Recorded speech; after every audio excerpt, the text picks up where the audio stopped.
ఓం విఘ్నేశ్వరాయ నమః. సంపూర్ణ రామాయణము యుద్ధకాండ.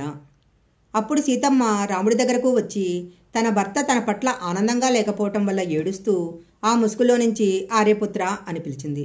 అప్పుడు రాముడు, శత్రువుని జయించాను, నిన్ను పొందాను. ఏ దైవం యొక్క అనుగ్రహం లేకపోవడం చేత, ఏ దైవం యొక్క శాసనం చేత నువ్వు అపహరింపబడ్డావో దానిని పురుష ప్రయత్నం చేత సరిదిద్దాను. రావణుడిని సంహరించి నిన్ను తెచ్చుకున్నాను. అపారమైన పౌరుషము పరాక్రమము ఉన్నవాడు ఏదన్నా అపవాదు వస్తే వాడు తన ప్రయత్నంతో అపవాదుని తుడిచిపెట్టుకోకపోతే వాడు చేతగానివాడు అని ప్రపంచం అంటుంది. అందుకని నా ప్రయత్నంతో వచ్చిన అపవాదును పోగొట్టుకోవటానికి అపవాదుని తుడిచిపెట్టడానికి రాముడి భార్యను రావణుడు అపహరిస్తే రాముడు ఏమీ చెయ్యలేదు అని అనకుండా ఉండడం కోసము రావణుడిని సంహరించాను. 100 యోజనాల సముద్రాన్ని దాటి లంకాపట్టణం చేరి హనుమ చేసిన ఈ లంకా బీపచవమంతా నేటితో సార్థక్యాన్ని పొందింది. ఇదంతా కష్టపడి చేసింది నా పేరు ప్రఖ్యాతులు నిలబెట్టుకోవడానికి. ఇక్ష్వాకు వంశంలో జన్మించాను కాబట్టి రాముడు చేతగానివాడు అన్న అపవాదు నా మీద పడకూడదు కాబట్టి ఇదంతా చేశాను. రాముడు సీతను తిరిగి తెచ్చుకోలేకపోయాడు అన్న కళంకము మా వంశంలో ఉండిపోకూడదు. అందుకని నిన్ను గెలిచి తెచ్చుకున్నాను. సీత, ఇవాళ నీ చరిత్ర శంకింపబడింది. నువ్వు చాలా కాలం రాక్షసుని గృహంలో ఉన్నావు. నువ్వు అలా ఉన్న కారణం చేత నిన్ను చూస్తున్నప్పుడు నాకెలా ఉందో తెలుసా? కంటియందు జబ్బున్నవాడు దీపాన్ని ఎలా చూడలేడో అలా నేను నీ వంక చూడలేకపోతున్నాను. నీకు తెలుసు, నాకు తెలుసు, నువ్వు అపార సౌందర్య రాశివి. నిన్ను చూసినవాడు చపలచిత్తుడైతే వెంటనే నీ యందు మనసు పెట్టుకుంటాడు. పరమ చపలచిత్తుడైన రావణుడు నిన్ను చూడకూడని చూపు చూశాడు. బలవంతంగా నీ జుట్టు పట్టి ఈడ్చాడు. తన తొడ మీద కూర్చోబెట్టుకున్నాడు. గుండెల మీద వేసుకున్నాడు. అశోకవనంలో పెట్టాడు. 10 నెలలు నిన్ను చూశాడు. నువ్వు మహా అందగత్తెవు, వయసులో ఉన్నదానివి. అలాంటి నువ్వు ఖచ్చితమైన నడవడితో ఉన్నావని నేనెలా నమ్మను? అందుకని ఇప్పుడు నీ ఇష్టము. నీకు ఎవరు నచ్చితే వాళ్లతో వెళ్ళిపో. లక్ష్మణుడితో కానీ, సుగ్రీవుడితో కానీ, విభీషణుడితో కానీ నువ్వు వెళ్ళిపోవచ్చు.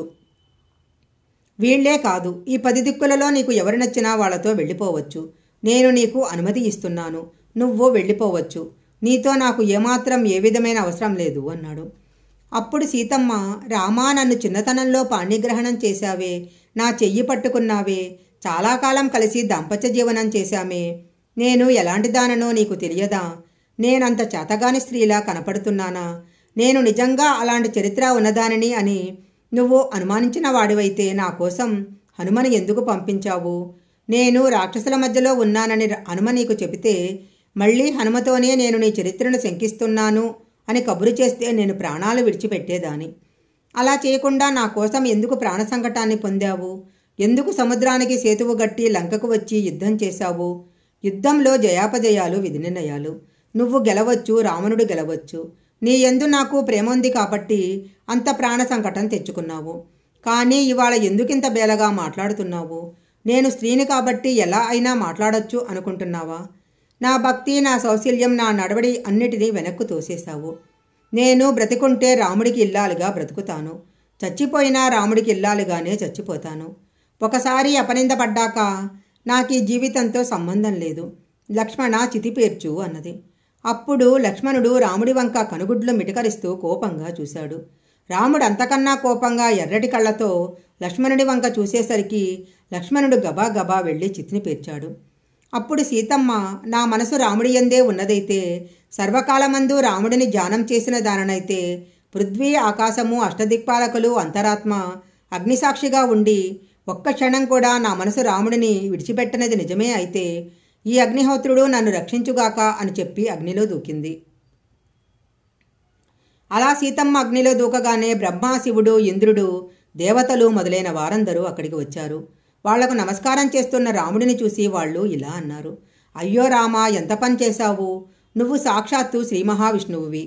నువ్వు లోకాలను సృష్టించగలిగిన వాడివి, లయం చేయగలిగిన వాడివి, పరబ్రహ్మానివి. సీతమ్మను అగ్నిలో ప్రవేశించమని ఎలా చెప్పగలిగావయ్యా అన్నారు. అప్పుడు రాముడు, మీరందరూ నేను చాలా గొప్పవాడిని అంటున్నారు, నేను పరబ్రహ్మని అంటున్నారు. కానీ నేను అలా అనుకోవటం లేదు. నేను దశరథ మహారాజు యొక్క కుమారుడిని, రాముడిని, నరుడిని అనుకుంటున్నాను. నేను యథార్థంగా ఎవరినో మీరే చెప్పండి అన్నాడు. అప్పుడు బ్రహ్మ, సృష్టికి ముందు ఉన్నవాడివి నువ్వు, స్థితికారుడవు నువ్వు, లయకారుడవు నువ్వు, భూమిని ఉద్ధరించిన వాడువు నువ్వు. నీ రోమకూపాలలో దేవతలు ఉంటారు. సమస్తము నీయందే ఉంది. అంచమందు ఉండిపోయేవాడివి నువ్వు. నువ్వు కన్ను మూస్తే రాత్రి, కన్ను తెరిస్తే పగలు అని రాముడిని స్తోత్రం చేశారు. తరువాత అగ్నిహోత్రంలో నుంచి అగ్నిదేవుడు తన తొడ మీద సీతమ్మను కూర్చోబెట్టుకొని బంగారు సింహాసనం మీద పైకి తీసుకొచ్చాడు. రామ, ఈమె మహాపునీత, గొప్ప పుణ్యచరిత్ర ఉన్నది. ఈ తల్లి కంటితో కూడా దోషం చెయ్యలేదు. ఈమె పాతివ్రత్యం వల్లనే రావణ సంహారం జరిగింది. ఈ తల్లి మనసులో కానీ వాక్కుతో కానీ పాపం చెయ్యలేదు. నేను సమస్త జీవుల యొక్క కర్మలను చూస్తుంటాను. ఈ తల్లి యందు కించిత్ దోషం కూడా లేదు.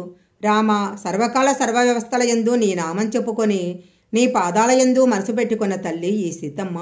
నువ్వు ఇంకొక మాట చెప్తే నేను అంగీకరించను. ఈమెను స్వీకరించు అన్నాడు. అప్పుడు రాముడు, మీరందరూ చెప్పాల్సిన అవసరం లేదు. సర్వకాలమందు ఆమె మనసు నా దగ్గరే ఉందని నాకు తెలుసు. సముద్రము చెలియలి కట్టని దాటనట్లు, అగ్నిని చేత పట్టలేనట్టు సీతని రావణుడు తాకలేడన్న విషయము నాకు తెలుసు.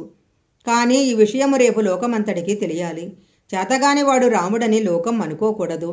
సీత చరిత్ర ఏమిటో లోకానికి చెప్పాలని భర్తగా నేను అనుకున్నాను అన్నాడు. అప్పుడు రాముడు సీతమ్మ భుజం మీద చెయ్యి వేసి ఆమెను దగ్గరికి తీసుకున్నాడు. ఈ దృశ్యాన్ని చూసిన వానరులందరూ ఆనందంతో పొంగిపోయారు. సంపూర్ణ రామాయణము యుద్ధకాండ 6వ అధ్యాయం సంపూర్ణం.